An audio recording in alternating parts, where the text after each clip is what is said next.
satu-satu sebenarnya gitu ya. Si Ferdian melakukan kesalahan ya, tapi dilakukan kesalahan terhadap dirinya. Kok bisanya satu ada kamera masuk ke dalam tahanan, itu dikatakan milik tahanan yang lain, tapi kan itu kan berarti kesalahan. Yang kedua, bisa-bisanya juga itu beredar keluar. Jadi kalau kemudian ada istilah instan karma yang saya dengar itu hak dia atau jatah dia.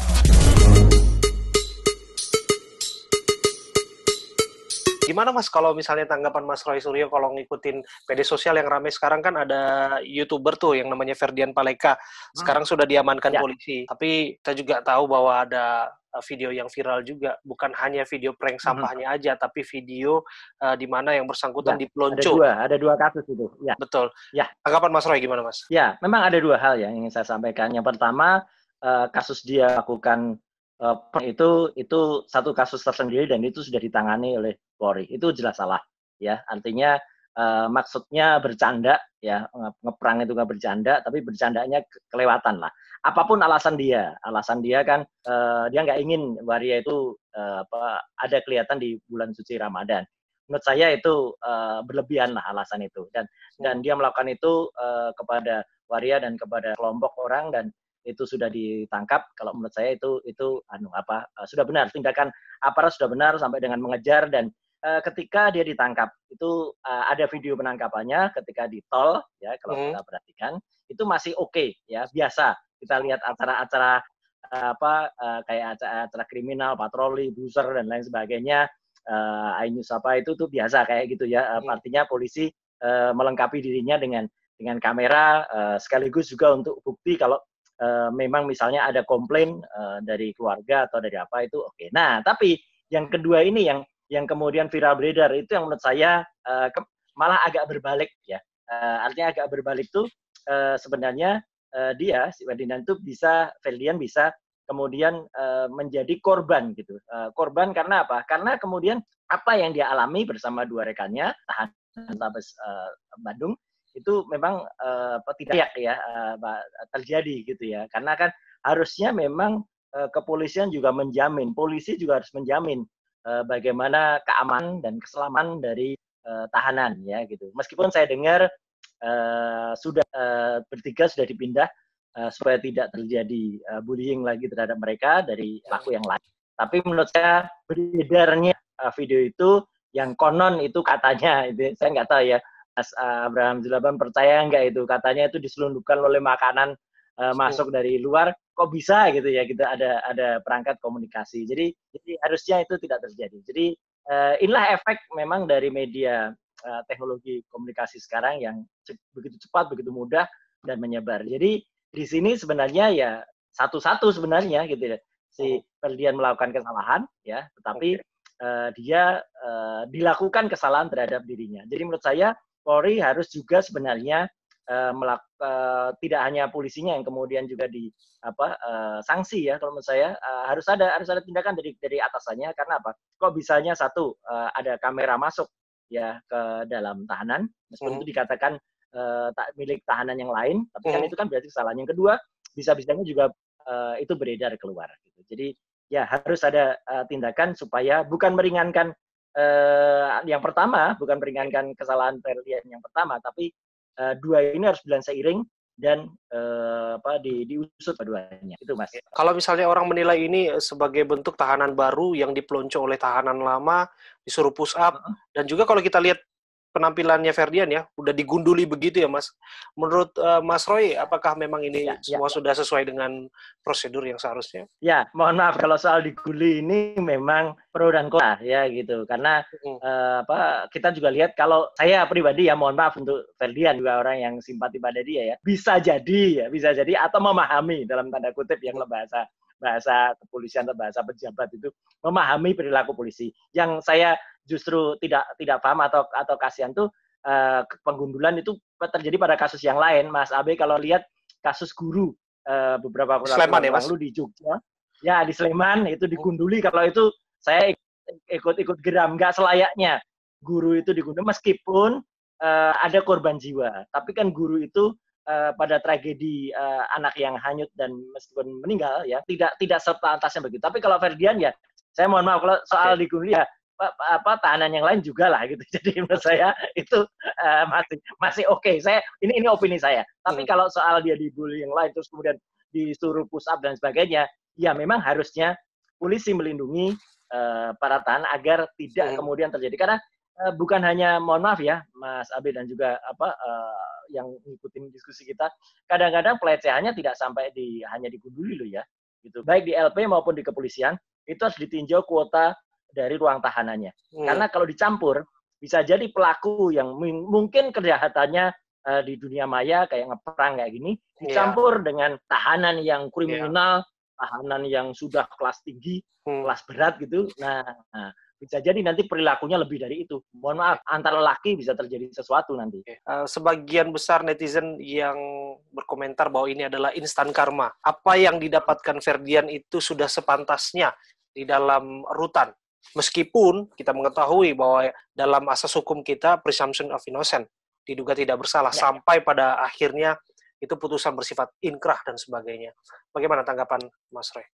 Ya, memang kita sulit mengcounter atau katakanlah berpendapat di atas pendapat orang lain ya. Tapi kalau kemudian ada istilah instan karma yang saya dengar itu hak dia atau jatah dia atau itu ya beberapa istilah yang lain ya. Menurut saya sebenarnya tidak juga ya gitu. Karena ini dua hal yang terpisah, dua hal yang berbeda ya. Ferdian harus mendapatkan hukuman dari yang selayaknya menghukum dia, bukan teman-teman tawanannya ya gitu. Yang selayaknya menghukum adalah apa? Ya persidangan. Hakim yang insya Allah nanti akan melakukan hukuman dengan melihat pasal-pasal perundang-undangan yang berlaku yang pas atau yang sah menurut dia gitu ya. Nah, hanya sayangnya ya ini Mas Abraham, kadang-kadang kita lihat sesuatu terjadi di proses hukum kita. Kadang-kadang tidak jalan sebagaimana mestinya ya. Kadang-kadang lebih ringan dari hukumannya gitu ya. Atau kadang-kadang jauh lebih berat. Misalnya kalau kita membandingkan ada seorang koruptor gitu yang korupsinya tuh nolnya sampai banyak, tapi tiba-tiba hanya dihukum 2 tahun dan sudah dibebaskan sekarang gitu misalnya kayak gitu. Tapi sekali lagi saya kalau berpendapat memang apa yang dilakukan Ferdian harus dihukum, tapi dihukum sesuai dengan perundang-undangan yang berlaku. Tapi apa yang terjadi itu tidak selayaknya ya, tidak selayaknya. Dan ini hati-hati loh, ini bisa terjadi ke orang lain nanti karena pelonco itu ya Mas Abraham itu kan kita juga ngalami ya. Gitu, artinya di sekolahan atau di perkuliahan. Dan itu akan kronis, akan terulang gitu. Seseorang yang pernah dipelonco, itu saya bukan psikolog, tapi kalau kita mendengar nasihat dari para psikolog, biasanya dia nanti akan membekas. Dan kemudian kalau dia terjadi sesuatu, kalau misalnya si Ferdian ini masuk di tahanan, dan kemudian nanti ada tahanan baru, ada newcomer, dia pasti akan melakukan hal yang sama kepada yang baru. Jadi kalau ini tidak diputus, ya semacam juga pemutusan MOS ya, masa orientasi siswa di sekolah, atau perpeloncoan di sekolah itu kalau tidak diputus, ya itu akan terus terjadi. Padahal itu tidak seharusnya terjadi. Jadi saya melihatnya janganlah kita menghakimi dengan yang bersangkutan kalau memang kita bukan yang harusnya menghakimi. Itu mungkin kalimat saya itu. Berbicara soal prank YouTube, saya pikir Mas Roy juga tahu fenomena ini. Ya, ini nampaknya sedang marak sekali digandrungi karena memang banyak potensi penonton yang ada di sana, Mas Roy. Ini kira-kira salah siapa, Mas Roy? Salah keisengan belaka yang tiba-tiba justru kebablasan, atau justru memang salah orang tua yang kecepatan nih ngasih smartphone buat anaknya? Kalau candaan ngeprang saya, ini salah YouTube-nya. Salah YouTube. Enggak, YouTube-nya ngasih reward ya kepada subscriber yang tinggi gitu ya. Misalnya channelnya Mas lah gitu atau channel saya gitu. Begitu channel kita itu banyak, semakin banyak yang mensubscribe, itu kan otomatis ada finansial yang bisa kita dapatkan. Gitu. Ada keuntungan yang bisa kita dapatkan. Dan itulah yang sebenarnya sekarang dikejar oleh para YouTuber. Mereka melihat contoh-contoh sebelumnya, YouTuber awal-awal ya kayak Rina Ricis, Atta Halilintar, dan kemudian para artis yang kemudian tiba-tiba jadi YouTuber ya. Kalau artis cepet banget dia langsung naik, tapi kalau Rina Ricis, Atta itu kan dulu mereka bukan siapa-siapa, mereka terkenal benar-benar mereka dari YouTube ya gitu. Itu harus kita bedakan dengan artis yang memang sudah terkenal, kemudian buat kanal YouTube ya dia cepat dia naiknya. Nah, orang-orang yang masyarakat biasa ini berpikiran dan banyak itu pertanyaan. Kalau kuliah banyak sekali yang bertanya, kenapa bisa, dan tipsnya untuk jadi terkenal apa? Salah satu tips untuk bisa terkenal adalah bikin diferensiasi, bikin perbedaan, bikin yang unik, bikin yang aneh. Dan bikin yang unik, bikin yang aneh itu dulu awalnya memang tidak hanya di Indonesia fenomena ini, tapi di mancanegara banyak sekali orang-orang yang melakukan ini. Tujuannya adalah untuk dia up, ya, untuk dia naik, untuk dia terkenal. Banyak cara untuk terkenal. Melalui pansos juga bisa nebeng kasus orang lain, kemudian dia bisa ikut di panjat sosial dia gitu ya. Nah, tapi inilah yang terjadi. Jadi kalau dikatakan salah siapa, ya mungkin gini ya. Tapi ini susah. YouTube tidak bisa disalahkan karena dia hanya melihat berapa jumlah subscribernya, sehingga hitnya semakin banyak, dia dapat keuntungan. Siapa yang meningkatkan itu otomatis akan membuat peningkatan juga secara ekonomi kepada jaringan ini dan desa ini. Nah, hanya saja kemudian inilah perlunya, kalau dulu kita mengenal di dunia maya itu ada netiquette. Ya. Netiquette itu etika berinternet, atau sekarang juga bisa dikatakan misalnya etika berada membuat konten apa gitu ya yang ada, sehingga tidak sembarangan orang ngeprang ya gitu. Dan perang ini ada yang lucu, tapi ada yang lucu itu sebatas lucu itu bisa kita ketawa. Misalnya apa? Orang banyak bikin lucu-lucuan yang main-main dengan kunti itu ya, Mas Abraham ya. Banyak sekali sekarang kuntilanak ya, itu sih selama dia tidak membuat kerugian kepada orang lain ya, itu mungkin masih dibiarkan saja. Tapi begitu dia bikin pocong-pocongan yang kemudian pocong itu menakutkan orang di jalan sampai orang di jembatan jatuh dan lain sebagainya, motor kecelakaan, nah itu kena. Kalau kita nggak setuju, kita melakukan protes, kita komen, kita flag terhadap konten itu juga bisa di take down gitu ya oleh YouTube-nya, atau di take down oleh pemerintah. Jadi ayo kita kembalikan ini, dan tapi yang penting dari semua itu, Mas, memang etika ya, etika budi pekerti itu penting sekali ya, etika budi pekerti itu penting. Jadi menurut saya ya, sebelum kita benar-benar fasih benar-benar kemudian bisa yakin ya, kita jangan buat konten yang berlebihan ya, atau melebihi atau sekedar. Tapi ya karena itu tadi orang mengejar diferensiasi, orang mengejar perbedaan, orang mengejar asal aneh ya. Dan memang kalau asal aneh nanti tiba-tiba jadi tinggi. Nah itu dia, Mas. Kenapa fenomena netizen kita senang dengan yang begitu, Mas? Prank misalnya yang mengerjai orang lain, kita tuh boleh tutup mata bahwa Ferdian Paleka ini punya pengikut sebelum dia terkena kasus ini sekitar hampir 100.000 subscriber. Sekarang sudah 120.000 subscriber. Artinya mereka berlangganan dengan Ferdian Paleka, mereka menyukai kontennya, meskipun dalam beberapa kesempatan kita melihat konten ini dalam tanda kutip konten sampah begitu, yang nggak ada nilai edukasinya, yang nggak penting sama sekali, tapi justru orang suka gitu loh. Pendapat saya gini, Mas, ini ada masanya, ya gitu, ada waktunya, ya gitu. Artinya apa? Dulu misalnya terkenal misalnya hanya orang-orang bercanda dengan level sekian gitu misalnya. Terus kemudian orang bercandanya levelnya kebablasan, kelewatan gitu ya. Seperti sekarang. Tapi tetap nanti ada masanya level itu juga kembali lagi ke level ketika orang sudah mature, ketika orang sudah kemudian dewasa menggunakan ini, dan konten sampai ini saya sendiri yakin tidak akan disukai lagi pada suatu waktu. Contohnya apa? Contohnya adalah komedi slapstick misalnya. Ya, kalau kita nonton komedi ya gitu. Komedi slapstick itu pernah pada satu waktu di Indonesia itu sangat disukai. Ada bercanda kemudian ada roti tartnya ditemplokin ke mukanya gitu, orang ketawa gitu ya. Dan properti yang rusak dan sebagainya. Ada komedi kayak gitu. Senang nggak sekarang orang lihat kayak gitu? Sudah jarang ya. Iya. Ada orang mau duduk kursinya dipinggirin, terus itu berbahaya ya gitu. Dan dulu orang senang, ketawa. Sekarang enggak. Candaan-candaan semacam yang ada di Mr. Bean gitu. Di Mr. Bean itu cerdas gitu ya, dia bisa membuat kita ketawa. Tapi ada beberapa hal yang kalau kita lihat saksikan lagi sekarang, itu sudah tidak cocok lagi. Mohon dengan segala hormat saya kepada senior lawakan di Indonesia, Sri Mulat gitu ya gitu. Tawakan Sri Mulat pun itu pun juga sudah ada yang tidak lagi tepat tandakan sekarang gitu ya gitu. Dulu ketawa, sekarang enggak. Ya itu adalah masa.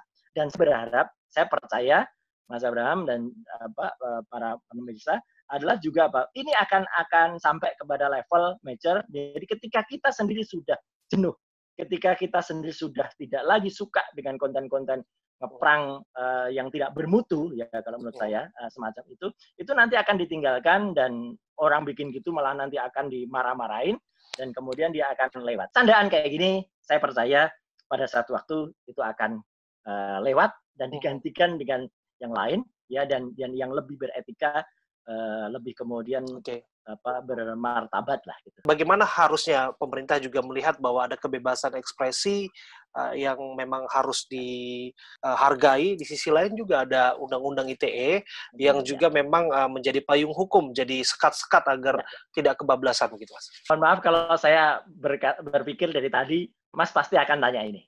Gitu. Bagaimana hubungan dengan ITE dan itu memang ya.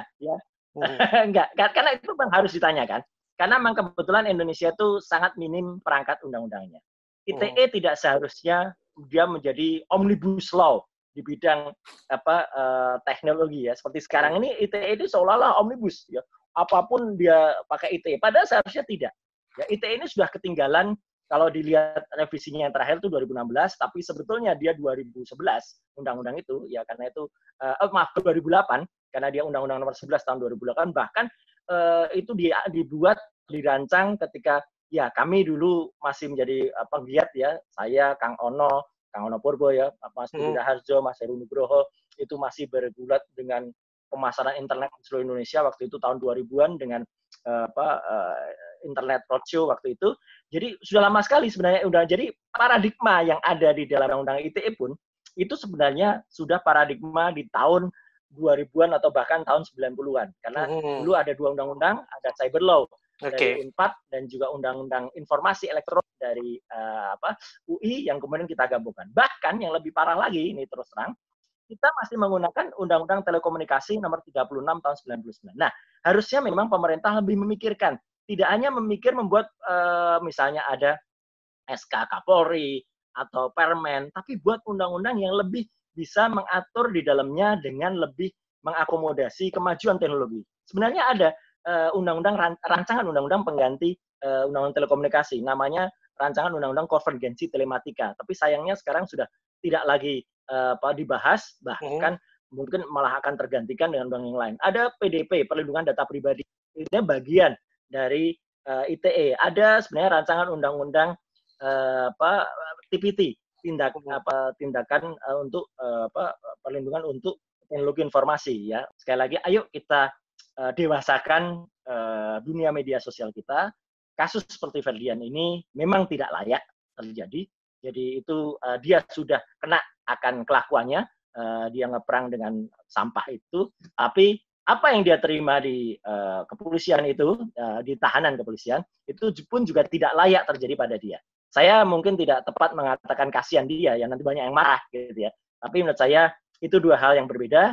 Sebaiknya orang memang diadili atas kesalahannya. Kan kasihan juga kalau orang kemudian tidak diadili atas bukan kesalahannya. Semacam juga kasihan kalau kemudian masyarakat harus menjadi korban atas perilaku kejahatan yang sebenarnya itu di luar hal yang seharusnya terjadi. Itu Mas Abra. Baik, terima kasih Mas Roy Suryo, pakar telematika sudah berbincang bersama kita di Abraham Silaban. Saya berharap bahwa banyak orang yang mendapatkan sesuatu yang positif tentu saja, yang inspiratif, edukatif dari apa yang kita perbincangkan hari ini. Terima kasih Mas Roy, sukses untuk Anda. Sama-sama. Thank you Mas Roy. Amin. Thank you. Ya, terima kasih.